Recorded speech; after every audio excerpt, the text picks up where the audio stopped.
Let's be honest, when it comes to intimacy, size has become one of the most controversial and overhyped topics in the world.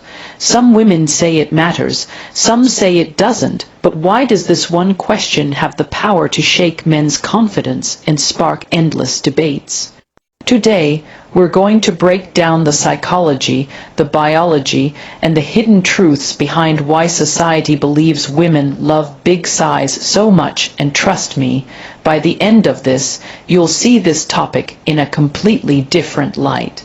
Before we dive into today's topic, make sure you hit that like button, subscribe if you haven't already, and stick with me till the end because trust me, you don't want to miss the gems I'm about to drop. Have you ever wondered why size is such a big deal in conversations about intimacy? Why is it that in so many discussions, jokes, and even private preferences, women are often associated with desiring something bigger? Is it purely physical, or is there something deeper, rooted in biology and psychology, that shapes this perception? Today, we are going to explore the fascinating truth. How much of this so-called preference is natural instinct? How much is conditioning, and how much is simply myth? Let's go back thousands of years. Before there were movies, before magazines, before online content exaggerated everything, human beings were living in tribes and survival was the ultimate priority. In those times, certain physical traits were subconsciously linked with health, strength, and the ability to reproduce successfully.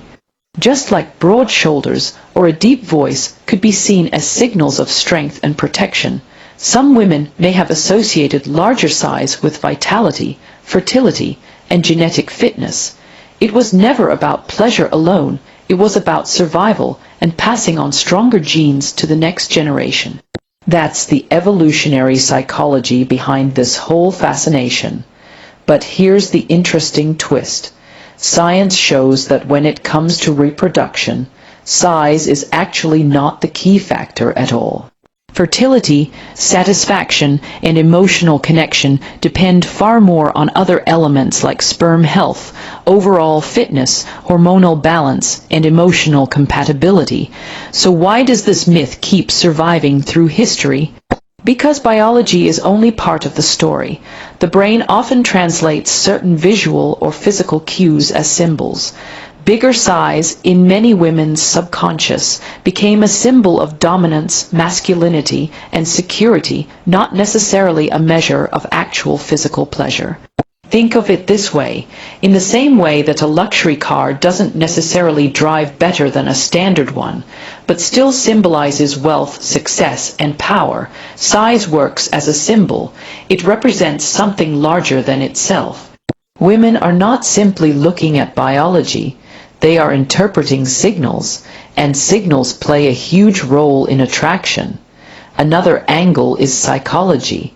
Many women admit that the idea of a bigger size plays more in their imagination than in actual physical experience. The brain is the largest sexual organ, meaning arousal starts with thought, fantasy, and imagination. A bigger size, in that sense, fuels curiosity, a sense of being desired, and sometimes even the thrill of the taboo. But in real relationships, once the imagination fades and reality sets in, most women will tell you that what actually matters is skill, connection, and emotional intimacy, things no size can replace. So let's challenge the stereotype for a moment. If biology suggests that the fascination with size is linked to ancient survival instincts, then psychology suggests it is more symbolic than practical. But what about science today? Studies consistently show that for the majority of women, emotional connection, intimacy, and communication matter far more than physical size. In fact, many women have openly expressed that too much size can be uncomfortable rather than pleasurable. This directly proves that the fascination is not universal truth. It is a combination of subconscious cues, personal preference, and cultural exaggeration. Now, imagine the pressure this creates for men. Because society has placed so much weight on this one factor, many men grow up feeling insecure, comparing themselves, and sometimes even questioning their worth as partners. But here's the empowering truth. Biology does not say that bigger automatically means better. Instead, biology says that confidence, emotional intelligence, and the ability to connect matter far more for bonding and satisfaction. Women are wired not just to seek physical traits, but to seek protection, empathy, and emotional security. Those qualities make a far greater impact than any physical measurement. This is where education is so important. When we look at attraction purely through the lens of biology, we understand that while size may have been symbolically linked to survival and dominance thousands of years ago, today's reality is very different. Modern relationships thrive on communication, emotional intimacy, and mutual understanding. The symbol of size is just that, a symbol. It is not the full story, and it certainly is not the foundation of love, trust, or satisfaction. What makes this conversation even more powerful is when women themselves step forward and break the myth. Many women say openly that the obsession with size is overrated. What they actually value is emotional closeness, confidence, respect, and attentiveness. And this directly proves that biology and psychology work together. While the subconscious mind may notice size as a symbol, the conscious mind and heart demand something much deeper. So if we return to the original question, why do women love the idea of big size so much? The honest answer is this: many don't. What they love is the feeling of security, dominance, and confidence that has historically been symbolized by it. What they truly desire is a partner who understands them, respects them, and knows how to create intimacy beyond the physical.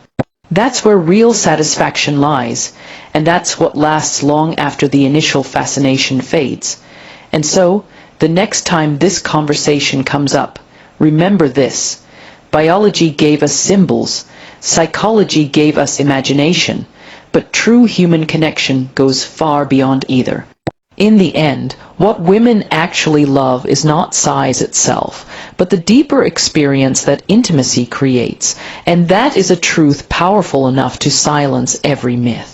Have you ever asked yourself why, in movies, jokes, or even casual conversations, size is always portrayed as the ultimate standard of masculinity?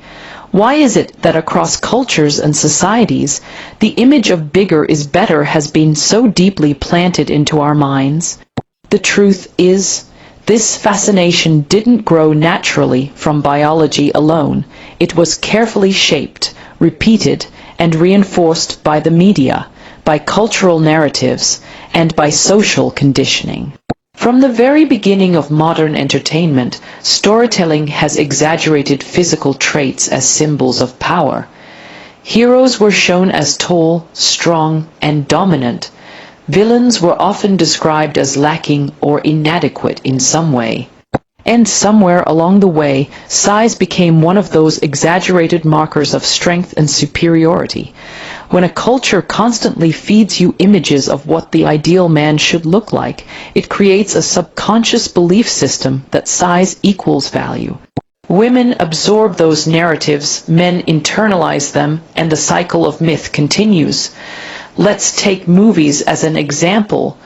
Romantic comedies, dramas, and even mainstream films often hint at size jokes, using them as a punchline. Adult entertainment takes it even further, showcasing unrealistic body types and performances, creating the illusion that this is what women universally crave. But here's the catch: what you see on a screen is not reality. It's performance, it's exaggeration, it's designed for shock value and entertainment. Unfortunately, when people watch these images again and again, they start to measure themselves and their partners against a scripted fantasy. That's how cultural conditioning takes root. Now think about peer influence. From teenage years, many boys grow up hearing locker room jokes, comparing themselves and teasing each other. Girls, too, sometimes repeat what they've heard in the media, reinforcing the stereotype. Over time, these conversations turn into beliefs. By the time people become adults, many carry those cultural messages into their relationships, even though they don't reflect genuine intimacy or real human needs. The irony here is powerful. Studies show that when women are asked privately and honestly about their preferences, the majority say size is not the deciding factor in attraction or satisfaction.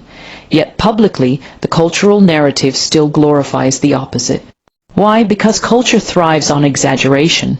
People love stories that are dramatic, bold, and easy to repeat.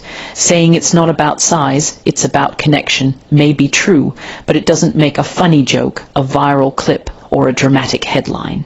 So the myths keep spreading while the reality gets silenced. This leads to one of the most damaging consequences: insecurity. Men often grow up comparing themselves not to reality, but to the cultural script. They see images of actors, adult performers, or celebrities, and believe that anything less than that exaggerated standard is not enough. Women, on the other hand, sometimes feel pressured to act as though size is their ultimate preference, even if it's not what truly matters to them. This creates a cycle of performance where both men and women play roles that are not authentic, just to match cultural expectations. Let's break that cycle for a moment. What does culture not show us? Culture rarely shows us intimacy built on emotional connection. It rarely highlights the importance of trust, communication, and understanding in relationships. Instead, it promotes a quick, flashy version of attraction where physical traits overshadow deeper values. But anyone who has been in a meaningful relationship knows the truth. The foundation of satisfaction is emotional and psychological connection, not the size of any body part. Interestingly, not all cultures emphasize size in the same way. In some societies, wealth, status, or social position play a much bigger role in attraction. In others, personality and charisma are celebrated. This shows that preferences are not fixed or universal. They are shaped by what a society chooses to glorify. The obsession with size is, therefore, not purely natural but highly cultural. It is the result of repetition, storytelling, and the images we consume daily. Another important layer is marketing. Products, services, and even entire industries benefit from men feeling insecure about their bodies. Pills, pumps, surgeries, and supplements are sold on the promise of making men bigger and better, feeding directly off the insecurity that culture has planted. The more the myth grows, the more profitable it becomes. And so, society keeps reinforcing it, because there's money to be made in keeping men insecure and women doubtful. But here's where the story shifts. We are living in a time when people are starting to question these narratives. More women are openly speaking out, saying size is not the defining factor of pleasure or satisfaction. More men are realizing that confidence, emotional intelligence, and attentiveness in intimacy matter far more than chasing unrealistic ideals. The cultural conversation is slowly changing, and education is at the center of that transformation. So when we ask, why do women seem to love bigger size so much, the real answer is this: many don't. What they love is the confidence, the dominance, or the excitement that culture has taught them to associate with it.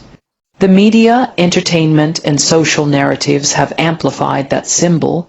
But in real life, women value emotional presence, genuine intimacy, and how a partner makes them feel far more than any measurement. The challenge now is unlearning what culture has fed us. It's about separating fantasy from reality, performance from truth, and stereotype from genuine human connection.